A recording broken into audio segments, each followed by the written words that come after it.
많은 정의들이 나와 있는데요. 그 정의 중에 오늘 찬양했던 하나님의 공의라는 것이 무엇인지를 설명하는 구절은 데살로니가 후서 1장에 보면 나와 있습니다. 데살로니가 후서 1장에 보면 하나님의 공의가 어떻게 표현되어지냐면 그 당시 초대교회에서 가장 큰 환난, 고통을 받던 교회가 바로 데살로니가 교회였습니다. 그곳이 얼마나 환난이 고통이 심했냐면 사도 바울도 그곳에서 새 안식일밖에 그곳을 지키지 못하는 그런 박해의 자리였습니다. 그곳에서 애쓰며 자신의 믿음을 지켰던 이 데살로니가 교회의 믿음을 사도 바울은 데살로니가 전서에서 아가야와 마게도냐 모든 곳에 믿음의 본이 되었다라고 자랑했던 그러한 교회, 그렇지만 그곳에는 여전히 환난이 있었던 곳입니다. 그래서 데살로니가 후서에서 사도 바울은 이렇게 이야기합니다. 너희에게 환난을 주는 그대로 환난을 받게 되고 너희가 받는 환난으로 인하여 너희가 안식을 받게 되는 것이 바로 하나님의 공의다라고 이야기합니다. 하나님의 공의가 있으려면요, 어떻게 돼야 되냐면 내가 견딤이 있어야 합니다. 참 힘들죠. 버겁죠. 살아가는 데 있어서 그 힘들고 버거움을 견딜 수 있는 비결이 무엇일까? 하나입니다. 하나. 하나님이 우리와 함께 하심. 하나님이 우리와 함께 하시지 않는다면 결론은 아는데 그 결론까지 가는 과정, 하나님이 나에게 안식을 주는 그 과정 속에 있는 그 환난을 버티고 이겨내기는 버거움입니다. 제가 뭔가 설명하기는 참 어려운데요. 한 주 동안 마음 가운데 답답함을 느끼면서 한 주를 보내었습니다. 그 이유를 알면 그 이유를 제거하면 되고 그 이유를 알면 극복하면 되는데 아무리 생각해봐도 이 마음 가운데 이 여기 가운데가 꽉 막힌 그 느낌 아세요? 안 느껴본 사람은 모르는 그 느낌. 이게 안 뚫리는 겁니다. 그래서 제가 어저께 설교가 잘 정리가 되지 않아서 아무도 없는 교회에 와서 마지막 설교를 준비하는데요. 뭔가 해결되어질 것 같은데 해결되지 않는 그 순간. 결국 밤 11시까지 설교를 진짜 겨우 마무리하고 집으로 나서는데요. 그때 하나님이 저에게 말씀해 주셨습니다. 그 말씀 한마디가 저에게 위로가 되었는데 그 말씀이 무엇이었냐면 내가 함께하고 있잖아 이거였습니다. 우리들의 마음을 먹먹하게 하고 답답하게 하고 이유를 알 수 없이 그냥 주저앉아 일어날 힘 없는 그러한 이야기를 내가 너와 함께하고 있잖아. 이 한마디로 풀어가는 우리의 삶이 되기를 바랍니다. 사람은요, 아프면 그 아픈 것만 생각합니다. 손가락 아파 보신 적 있으세요? 손가락 아프면요, 온몸이 다 아픈 것 같습니다. 뭐 하려고 하면, 아이고, 내 손가락 아픈데. 발가락 아파 보신 적 있으세요? 새끼 발가락 아파 보면, 그 크기도 별로 보이지도 않는 그 새끼 발가락 하나 아픈데 온몸이 다 아픈 것 같습니다. 허리 아파 보신 적 있으시죠? 어떻게 하세요? 앉을 때. 아이고. 일어날 때 어떻게 하세요? 아이고. 사실 아픈 곳은 한 곳입니다. 그런데 우리가 아파 보면 그 한 곳만 생각하는 것이 아니라 몸 전체가 아픔을 겪게 됩니다. 그러면서 아파 보지 않으면 모른다고 이렇게 이야기하는 우리들의 언어. 그 언어가 마음에도 있다라는 겁니다. 어쩌면 작은 불평, 마음 가운데 불만, 그 작은 불평과 불만이 시간이 지나면 지날수록 우리들의 온 몸과 마음을 감싸 안고 우리들의 시간 속에 있는 많은 이야기들이 전체가 다 불평과 불만으로 이어져 가는 것. 사람들이 나에게 말하는 모든 말이 불편해지기 시작합니다. 누군가가 나에게 찾아와서 좋은 마음을 전하면 뭔가 의도가 있는 것 같은데 라고 의심하기 시작합니다. 그리고 받은 은혜는 작아 보이고 받지 않은 것들이 커 보입니다. 오늘 함께 볼 민수기 16장에는 한 사람을 주목하면서 시작합니다. 이 사람에게는 작은 불만이 있었습니다. 그 마음의 불만이 점점 커져가고 그것이 개인의 감정으로 끝나지 않고 공동체 전체의 질서를 흔드는 그러한 이야기들을 이제 우리 함께 보게 됩니다. 그렇다면 이 불만은 왜 터져 나왔을까?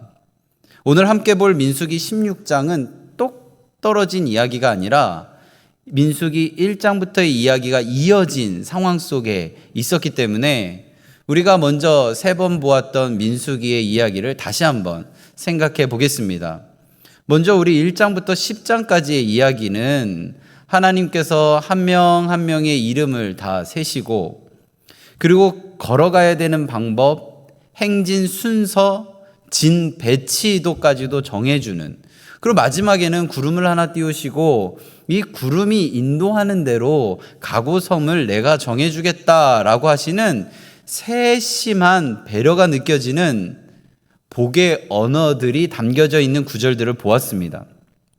그 이야기가 끝나자 11장에 어떤 이야기가 있었냐면 진 끝에서 원망이 시작됐고 이 진 끝의 원망이 전체 진 안에 모든 모습으로 확산되어져 가서 결국 탐욕의 무덤이 되는 그런 이야기를 보았습니다.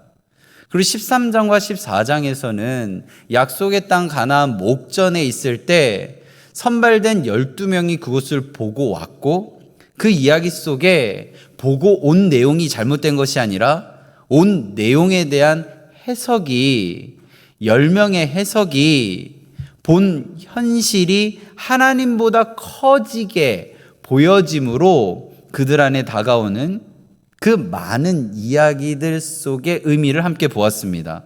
그러면서 점점 약속의 땅 가나안으로 들어가는 시간들 속에 여호수아와 갈렙 2명을 제외하고 모두 이탈되어지는 시작을 우리는 함께 보았습니다. 이 흐름 안에서 이제 16장을 보게 되는데요. 이 16장은 불평과 불신앙이 마침내 질서 체제를 거부하고 오늘 본문이 갑자기 생긴 이야기가 아니라 민수기 전체 이야기 속에 불신앙과 불만이 폭발해버린 사건입니다. 그래서 민수기 16장의 이야기를 볼 때 우리는 그저 한 명의 이야기로 보는 것이 아니라 이것이 어떻게 확산되고 퍼져갔는지를 함께 보려고 하는데요. 오늘 민수기 16장의 이야기는 공동체 내부에서 있었던 이야기입니다. 단순히 어떤 리더십에 대한 갈등이 아니라 공동체 전체의 질서를 흔드는 일입니다. 처음에는 한 사람으로부터 시작되었습니다. 그 한 사람부터 시작된 이 이야기들이 결국에는 온 회중을 감싸안고 그 이야기 속에 이탈되어지는 이야기들이 우리가 함께 보게 될 내용인데요. 본문의 언어들을 잘 보면 그 내용들은 참 맞는 말들입니다. 그리고 그 향하는 방향이 인간 모세를 향한 것처럼 보입니다. 그런데 우리가 이제 함께 읽어가다 보면 그 내용이 한 사람 모세를 향한 리더십에 대한 지도력에 대한 이야기가 아니라 결국 그 말의 뿌리는 하나님에 대한 질서를 거부하는 그러한 말들이었다는 것을 우리가 이제 함께 알게 됩니다. 이제 그런 내용으로 본문을 함께 살펴보겠는데요. 불만은 마음속에 머물러 있지 않습니다. 어떻게 되냐면 입술을 통하여 나옵니다. 그리고 사람을 모으기 시작합니다. 그 모음이 결국 공동체를 흔들어 가는데요. 먼저 우리 민수기 16장 1절 말씀을 함께 읽겠습니다. 레위의 증손 고앗의 손자 이스라엘의 아들 고라와 루벤 자손 엘리압의 아들 다단과 아비람과 벨렛의 아들 온이 당을 짓고, 본문은 한 사람 고라만 있었던 것이 아니라 고라 주변에 다단, 아비람, 온이 함께하고 있었다는 것을 우리들에게 알려줍니다. 그럼 이 다단과 아비람 온과 고라는 어떤 관계였을까를 우리가 추측해 보아야 합니다. 우리 함께 성경을 먼저 보려고 하는데요. 민수기 3장 29절을 먼저 함께 읽어보도록 하겠습니다. 고핫 자손의 종족들은 성막 남쪽에 진을 칠 것이요. 이어서 민수기 2장 10절 읽겠습니다. 남쪽에는 루벤 군대 진영의 군기가 있을 것이라. 루벤 자손의 지휘관은 스데올의 아들 엘리술이요. 고라는 어느 레위의 자손에 있었냐면 고핫 자손입니다. 고핫 자손의 위치를 보면 성막 남쪽에 있다라는 것을 우리는 알 수 있습니다. 그리고 다단, 아비람은 루벤 자손들입니다. 루벤 자손도 남쪽 진영에 있다라는 것을 우리는 이 진 배치도를 통하여 알 수 있습니다. 그 말은 무엇이냐면 고라와 다단과 아비람이 가까운 곳에 있었고 그들의 마음을 많이 잘 나눌 수 있는 관계였을 것이라고 추측할 수 있습니다. 이 이야기를 드리는 이유는요, 우리의 마음 가운데 불만을 누구와 나누는가? 가까운 사람과 나눈다는 겁니다.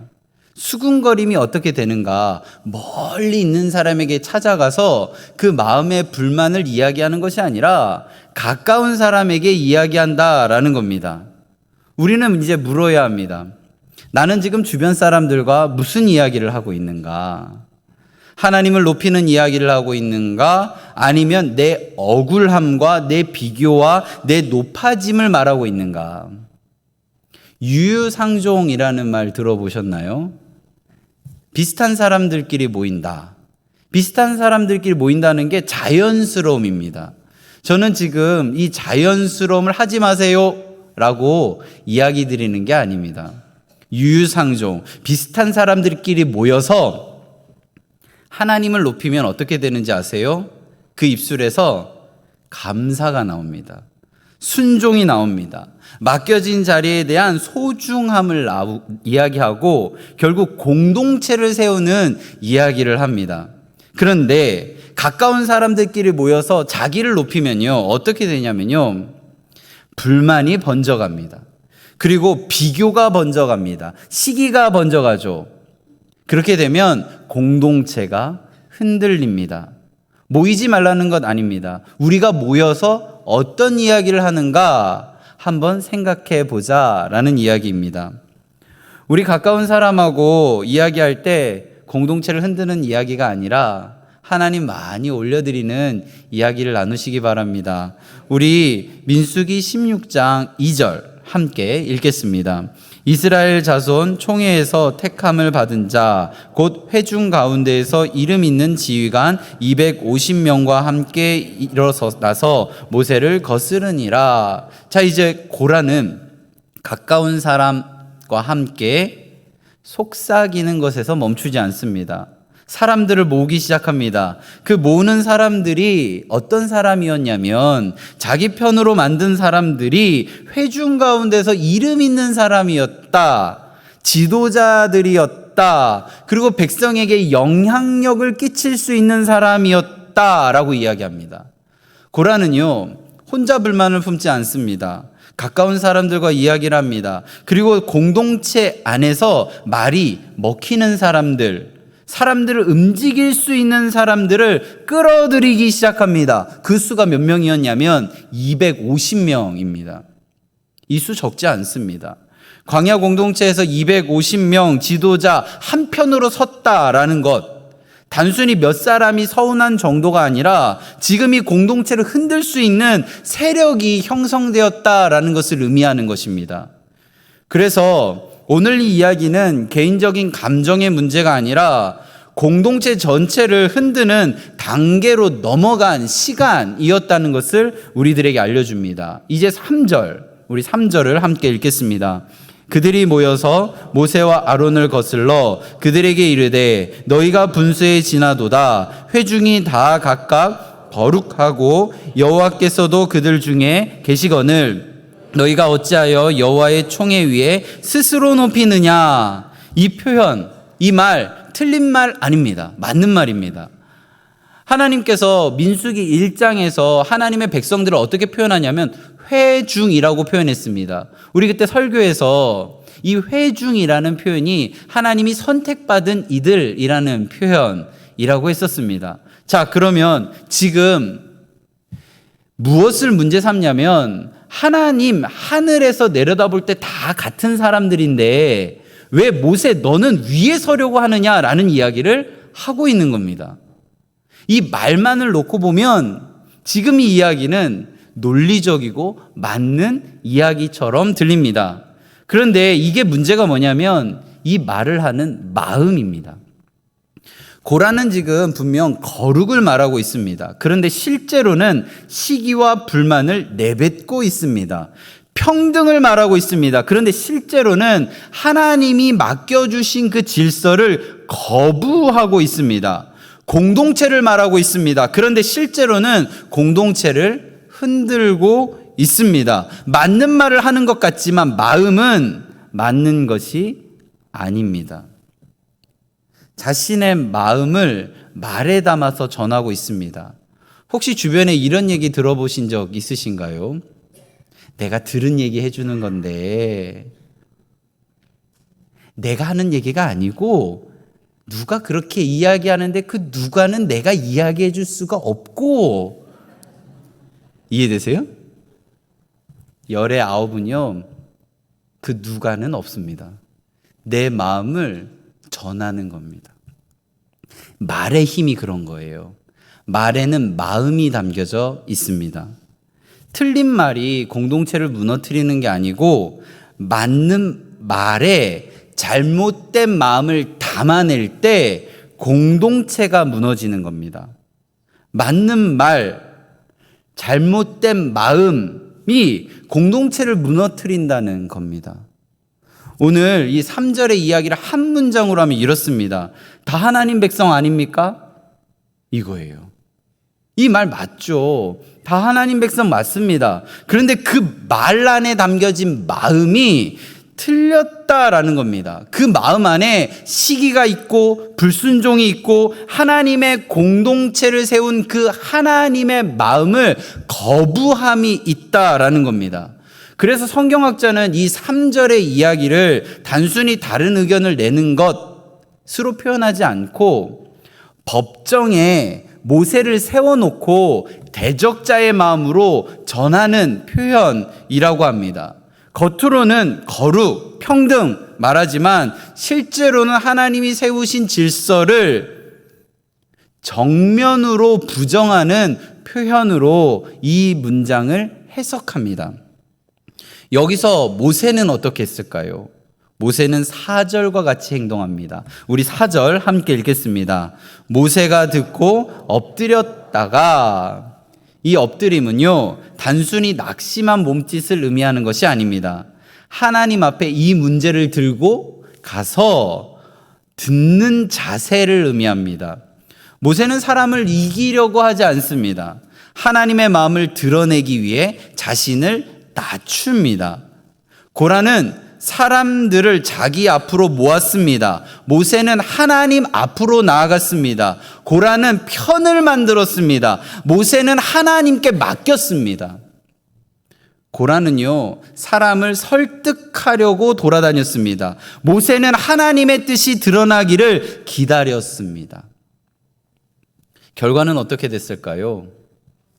민수기 16장 49절 말씀에 보면 고라의 반역 이후에 14,700명이 전염병으로 죽습니다.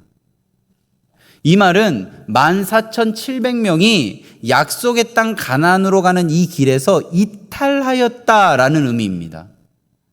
민수기 16장은요 뒤로 가면 갈수록 하나님을 향한 거스름이 점점 번져가는 모습을 우리에게 보여줍니다. 이 거스름이 진정되지 않자 그 넓이가 퍼져감이 넓어져가고 큰 재앙으로 돌아옴을 보게 됩니다. 고라의 말은요 점점 거칠어집니다. 왜곡은 점점 노골적으로 바뀌어져 갑니다. 그와 함께 했던 다단과 아비람이 모세에게 이렇게 말합니다. 민수기 16장 13절과 14절 우리 함께 읽겠습니다. 내가 우리를 적과 꿀이 흐르는 땅에서 이끌어내어 광야에서 죽이려 함이 어찌 작은 일이기에 오히려 스스로 우리 위에 왕이 되려 하느냐. 이뿐 아니라 내가 우리를 적과 꿀이 흐르는 땅으로 인도하여 들이지도 아니하고 밭도 포도원도 우리에게 기업으로 주지 아니하니 내가 이 사람들의 눈을 빼려느냐. 우리는 올라가지 아니하겠노라. 여기서 주목해야 하는 문장이 하나가 있습니다. 적과 꿀이 흐르는 땅. 이 표현은 하나님께서 약속의 땅 가나안을 의미할 때 하시는 표현입니다. 이 표현을 지금 다단과 아비람이 13절에서 쓰고 있는데요. 그 표현은 어디냐면 애굽을 의미합니다. 13절에서 우리를 적과 꿀이 흐르는 땅에서 이끌어내놓고 지금 다단과 아비람이 말하는 적과 꿀이 흐르는 땅은 약속의 땅 가나안이 아니라 이전에 있었던 그곳 애굽을 의미하고 있습니다.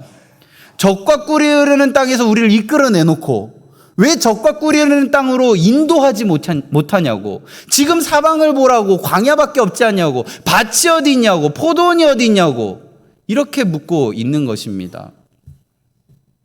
성경학자들은 이 사람들의 눈을 빼려느냐라는 표현, 이것이 말 그대로 눈을 뺀다라는 뜻이 아니라 사람의 눈을 멀게 하고 거짓 약속으로 현혹시키고 속임수로 그들을 어지럽게 한다라는 표현으로 사용한다라고 해석합니다. 그러니까 다단과 아비람은 지금 모세를 거짓 지도자, 사기꾼으로 몰고 가고 있습니다. 적과 꿀이 흐르는 땅이라고 하는 애굽이 정말 그런 땅인가요? 고된 노동과 어려움 속에서 하나님께 부르짖었던 그 땅을 지금 젖과 꿀이 흐르는 땅이라고 표현하고 있습니다. 불만은 결국 사람을 바로 보지 못하게 합니다. 말처럼 거칠게 하는 시간들로 이끌어갑니다. 결국 그 거친 말은 공동체를 무너뜨리죠. 내 안에 불만이 자라면 내가 보는 현실도 왜곡됩니다. 내가 기억하는 과거도 왜곡됩니다. 내가 말하는 신앙의 언어도 왜곡될 수 있습니다. 그래서 불만을 가볍게 여기지 마시기 바랍니다. 처음에는 작은 서운함부터 시작되어집니다. 그러나 그 불만이 자라면 받은 은혜도 잊게 만들고 하나님이 주신 자리까지 하찮게 여기게 됩니다. 이것이 불만의 무서움입니다. 그러므로 우리 입술을 조심해야 합니다. 우리의 기억은 은혜를 붙들어야 하기 때문입니다. 사람을 모으는 길이 아니라 하나님 앞에 엎드리는 길을 선택하시기 바랍니다. 결국 공동체 흔드는 일은 회막문 앞에서 터지는 것이 아니라 가까운 사람들과 나눈 이야기에서 시작되어지는 것입니다. 가까운 사람과 이야기를 하면서 불만이 퍼져가고 시기가 번져가고 마침내 모두를 흔드는 이야기가 바로 오늘 본문인 것입니다. 그렇다면 고라는 왜 이런 말을 했을까? 왜 이런 불만을 했을까? 민수기 16장 8절에서 10절 모세의 대답을 통하여 알 수 있습니다. 우리 함께 16장 8절에서 10절을 함께 읽겠습니다. 모세가 또 고라에게 이르되 너희 레위 자손들아 들으라. 이스라엘의 하나님이 이스라엘 회중에서 너희를 구별하여 자기에게 가까이 하게 하사 성막에서 봉사하게 하시며 회중 앞에 서서 그들을 대신하여 섬기게 하심이 너희에게 작은 일이겠느냐. 하나님이 너와 내 모든 형제 레위 자손으로 너와 함께 가까이 오게 하셨거늘 너희가 오히려 제사장의 직분을 구하느냐. 이 말 속에 고라의 문제를 정확하게 볼 수 있습니다. 레위인이었던 고라는 아무 자리에 또 없는 사람이 아니었습니다. 하나님이 구별하신 사람이었습니다. 성막 가까이에서 어느 누구보다도 그 은혜를 받은 사람이었습니다. 레인으로 산다는 것은요, 작은 일이 아닙니다. 하나님 가까이에서 성막을 섬기고 회중을 위하여 봉사하도록 부름받은 자리였습니다. 분명한 특권이 있었습니다. 은혜가 있었죠. 그런데 고라는 그 은혜보다 자신에게 없는 자리를 바라보았습니다. 하나님 맡겨주신 그 자리보다 아론, 모세의 자리를 바라보았습니다. 더 크게 본 거죠. 그러니까 그 마음 가운데 불만이 다가오자 자신이 받고 있던 은혜가 작게 보이고 받지 못한 것이 크게 보인 것입니다. 이것이 고라의 마음입니다. 우리도 그렇습니다. 하나님께서 내게 맡기신 자리 있습니다. 가정에서, 교회에서, 섬김의 자리에서, 예배자로, 그리고 보이지 않는 곳에서 하나님이 우리에게 맡겨주신 자리가 있습니다. 그런데 마음 가운데 불만이 생기는 그 순간 내가 받은 은혜 작아지고 남이 받은 역할 커 보입니다. 다른 사람이 하는 모습들이 너무나도 커 보여서 지금 내가 하고 있는 것들이 하찮게 여겨집니다. 그때 흔들리기 시작하는 것입니다. 왜냐하면 하나님이 맡기신 자리보다 내가 원하는 자리를 더 중요하게 생각하기 때문입니다. 고라의 실패는요, 직분이 없어서가 아니라 은혜로 보지 않기 때문에 시작된 것입니다. 하나님이 주신 감사를 감사로 여기지 않고 하나님이 나에게 주시지 않은 것이 무엇인가만을 보고 있었기 때문입니다. 오늘 말씀 앞에 있는 우리 자신도 돌아봅시다. 하나님 이미 우리에게 자리 주셨습니다. 이미 은혜 내려주셨습니다. 이미 섬길 곳 주셨습니다. 그런데 내 눈이 자꾸 다른 곳을 향하고 있지는 않은지, 하나님이 맡기신 그 자리를 은혜로 받고 있지는 않은지, 내가 받지 못한 것을 비교하며 살아가고 있지는 않은지, 불만은 자리 없는 사람이 만드는 것이 아니라 은혜를 은혜로 여기지 않는 사람에게서 시작된다라는 것입니다. 그러므로 하나님이 맡기신 자리 적게 여기지 마시기 바랍니다.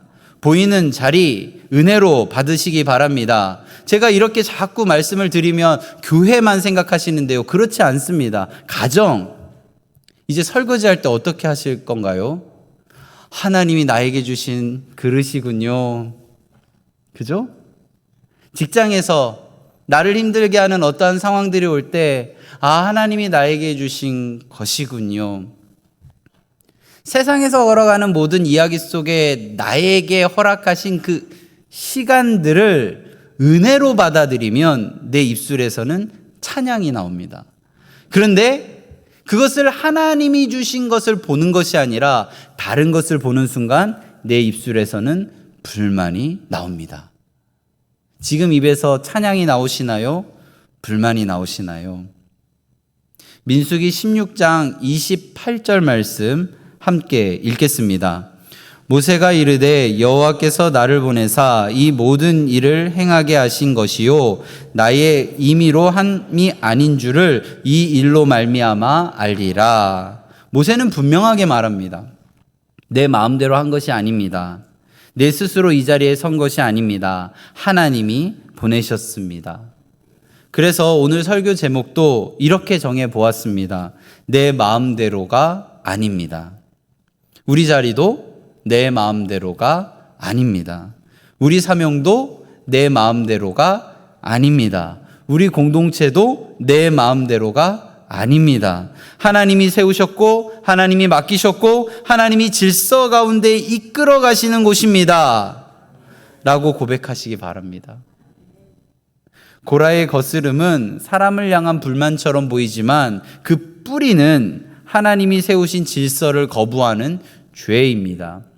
그래서 우리는 고라의 문제를 단순히 불만 많은 한 사람의 이야기 정도로 보아서는 안 됩니다. 성경이 말하는 죄는 단순한 실수, 감정의 문제가 아닙니다. 죄는 하나님을 떠난 인간의 상태 전체를 의미합니다. 성경에서 말하는 죄의 문제는요, 이러한 잘못을 했기 때문에 너 죄인이 아니고요, 죄인이기 때문에 이러한 죄를 짓는다라고 이야기합니다. 죄인이 뭐라고요? 하나님을 떠난 자의 모습을 죄인이라고 하는 것입니다. 내가 이러한 죄를 져서 죄인이 아니고 내가 하나님을 떠났기 때문에 죄인이고 그 죄인이기 때문에 이러한 죄들을 짓는다가 성경의 이야기라는 겁니다. 마음이 하나님에서 떠났기 때문에 말이 어그러지기 시작합니다. 마음이 하나님에게서 떠났기 때문에 공동체를 바라보는 시선이 어그러지기 시작합니다. 마음이 하나님에게서 떠났기 때문에 우리들의 생각 속에 있는 모든 관계가 어그러지기 시작합니다. 하나님께 등을 돌리기 시작하고요, 내 삶의 주도권을 내가 쥐려고 합니다. 고라가 그랬습니다. 겉으로는 아론과 모세를 향한 불만처럼 보이지만 실제로는 하나님이 세우신 질서를 받아들이지 않았습니다.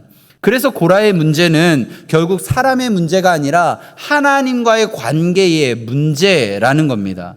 그래서 민수기 16장 30절 우리 함께 읽겠습니다. 만일 여호와께서 새 일을 행하사 땅이 입을 열어 이 사람들과 그들의 모든 소유물을 삼켜 산채로 수올에 빠지게 하시면 이 사람들이 과연 여호와를 멸시한 것인 줄을 너희가 알리라. 고라는 모세를 거절한 것처럼 보이는 언행을 합니다. 그런데 그렇지 않습니다. 하나님은 그것을 하나님을 멸시하는 것이라고 표현합니다. 이스라엘 백성들이 광야에서 살아갈 때 가장 중요한 것은 질서입니다. 이 질서를 잘 지키면 삽니다. 근데 이 질서를 지키지 않으면 죽습니다. 이탈하게 되죠. 하나님이 정하신 질서를 따르지 않는 자들은 곧 생명을 포기하는 것입니다. 하나님이 말한 질서를 지키지 않는다는 것은 약속의 땅 가나안으로 가는 이 길에서 이탈하겠다라는 것입니다. 길에서 신호등 보실 때 어떤 생각 드세요? 사람 없는데 이 신호등이 있어서 내가 가는 길을 더 빨리 가지 못하게 하는 방해물처럼 느껴지시나요?